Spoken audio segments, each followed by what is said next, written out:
If you lose your phone and you expect it to be returned to you, here is what you need to do. Start by going to your settings. And next we're looking for display. The easiest way to get there is to do a search within settings for display. Select display. Next you want lock screen. And next you want to display add text on lock screen. Next, let's type some easy instructions for the person to follow who finds your phone.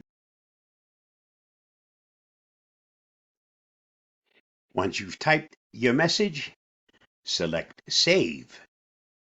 Now, if you lose your phone, this message will be visible on that phone, even though the person can't access the phone. And your chances of getting your phone back have just greatly improved. Without this type of a message, there isn't any way the person who found your phone is able to contact you. Good luck. Hopefully you'll never need it, but if you do, at least you've improved your chances of getting back that precious phone. Stay safe, stay secure. I hope this helps.